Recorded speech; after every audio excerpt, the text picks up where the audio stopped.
UN peacekeepers had crossed a line. Attacks on Aidids had dragged the United Nations into Somalia's civil war.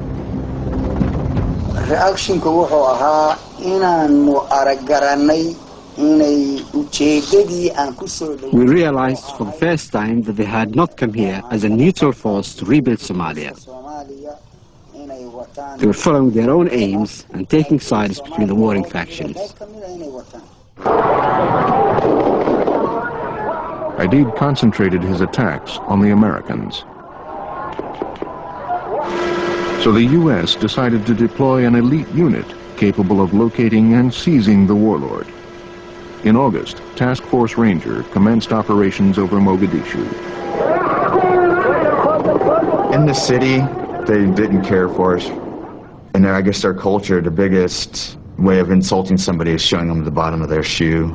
And people would take off their shoe and show it to us. And we always wondered if they were doing that to us because they didn't like us, or because we were hanging our legs out. So of course we're showing them the bottoms of our shoes. I always thought, well, maybe we're giving the wrong signal out.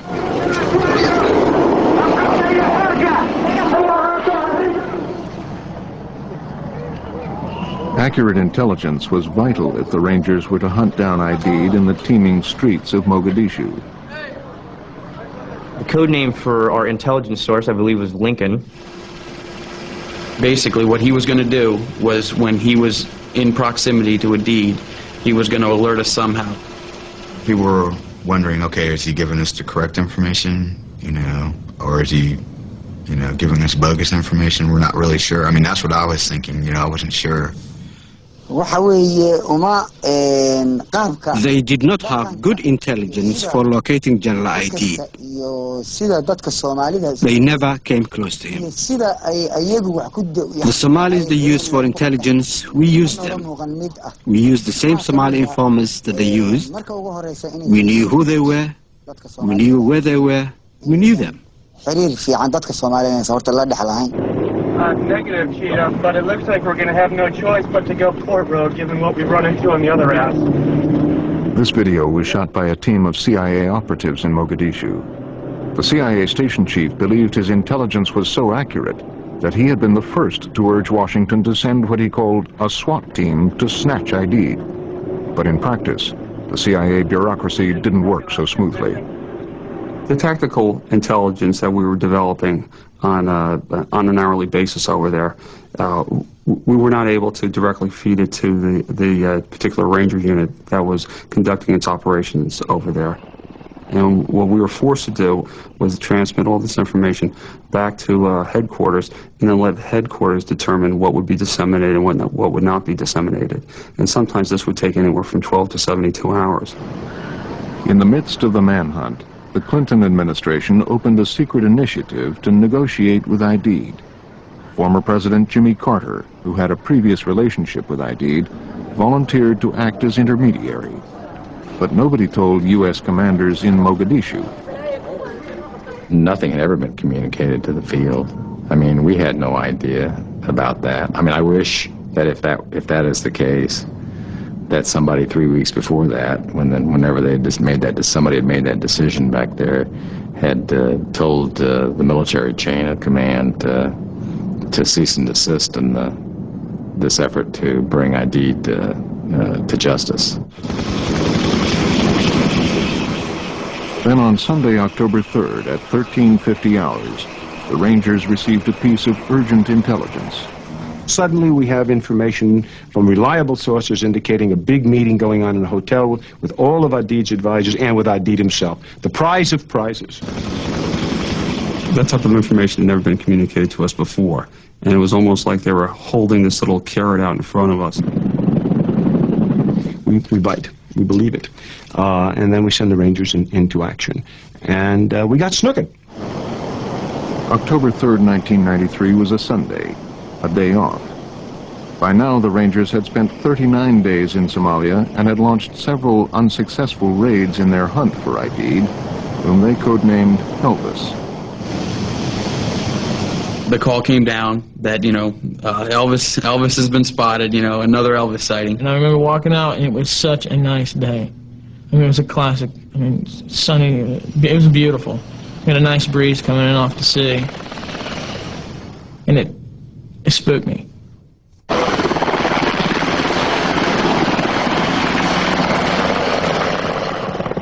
50 minutes later, flying low over the target area, the Black Hawk helicopter is shot down by a rocket-propelled grenade. 16-20 hours.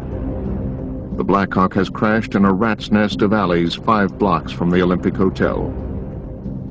It is the Rangers' code never to abandon a fallen comrade. I know that if I go down in combat, that these guys are going to bring my body out at all costs. And they know the same. If they go down, I will bring their body out at all costs. You know, and all of us will. I knew if the Somalis got there first, it was just going to be ugly, and you didn't want fellow soldiers to go through that. It's one thing to die in battle. It's another thing to be defaced and mutilated by savages. I mean, or we get the call that we're going to move, start making way down to the crash site. That's when the fire was probably at its height right there, when we started to pick up and move. There was a guy across the street, one of the Delta operators, starts screaming, and he was hit in the head. I just remember seeing Fillmore's head just snap back. Bam! Somebody snaps the only photograph of the battle. Rangers and Delta operators take cover from increasingly heavy fire. Minutes later, they reach the crash site. Well, I round the corner, and the first thing I see is the helicopter sort of lying on its side. There's no fire, it's not burning, it just sort of, it just looks really out of place almost. So now we got people in the immediate area helping out. A Little Bird pilot had even come in and landed, you know, if you can picture landing a helicopter in the middle of an alleyway, and the rotors are just barely missing the buildings. The co-pilot had grabbed one of the bodies and put them in the back of Little Bird. At the same time, you know, the other pilot's got his foot on the pedals and his hands on the collective, holding the bird steady on the ground, with his hand out the window with an MP5, shooting down at the crowd coming at him. Then he takes off with one soldier in the back, takes him back to the hospital. But the Rangers on the ground are now cut off and surrounded by Somali gunmen.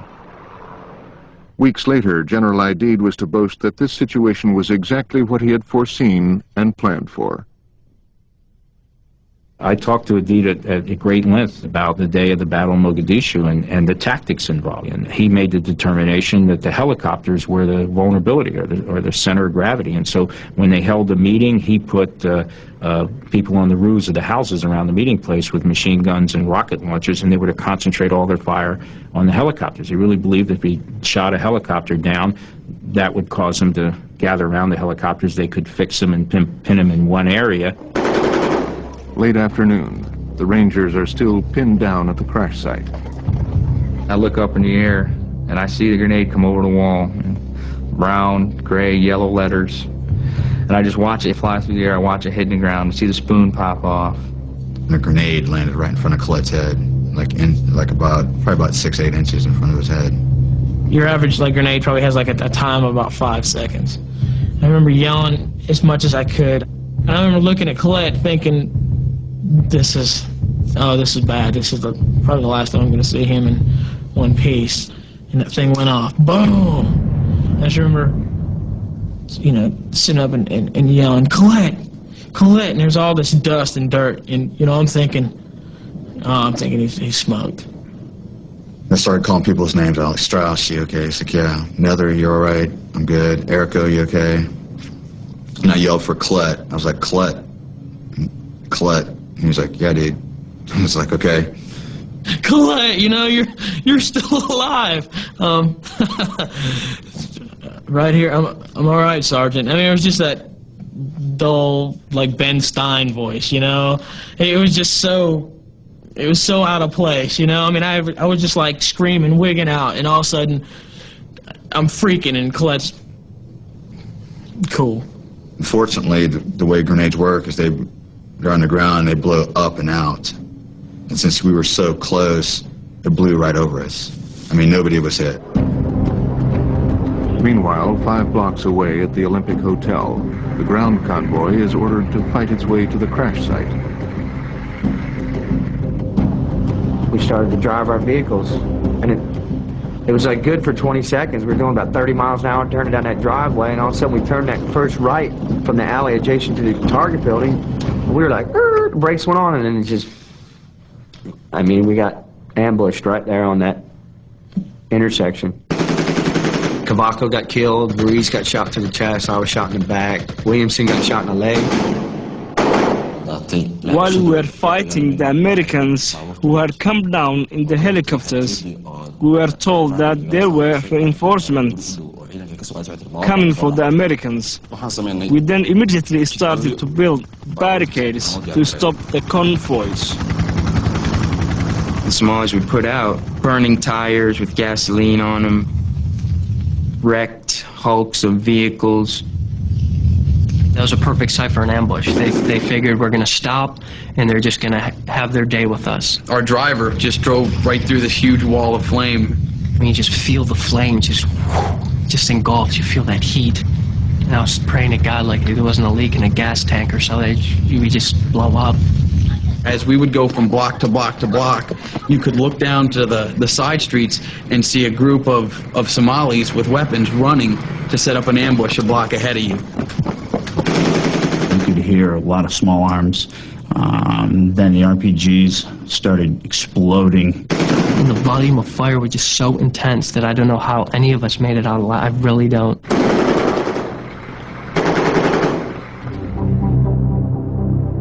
"1640 hours. On the far side of town, a second Black Hawk is shot down half a mile away from the first crash site. The ground convoy is ordered to turn around and go to its aid.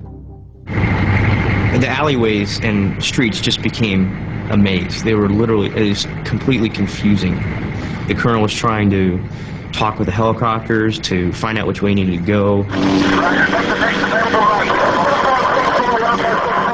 There was a forward observer up on the top of a helicopter that was telling us to go right and go left, and we started getting lost. And I jumped out and I went running to the front of the convoy to ask, you know, what are we doing? And I got about halfway up to the front of the convoy, and Sergeant Telscher was carrying Joyce's body. Joyce had been hit. I could tell that he didn't get shot in the leg or the arm or something. His body just dropped like a rock. He'd been shot in the back, and I ran over and I helped him pick Joyce up, and we loaded him on the cargo Humvee. And at that point, he was already, extremely pale, eyes rolled back in his head, just, to me, he looked dead already. I just remember the stretcher getting above, and it lifted, and it just came down, crashing down on me. I almost broke my leg, but I didn't care. And at that point, it was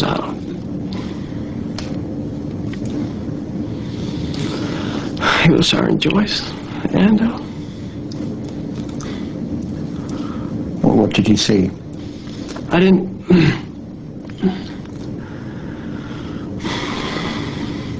I didn't see what was going on. I just heard Sergeant Eversman say, he's going into shock. We gotta get him out of here.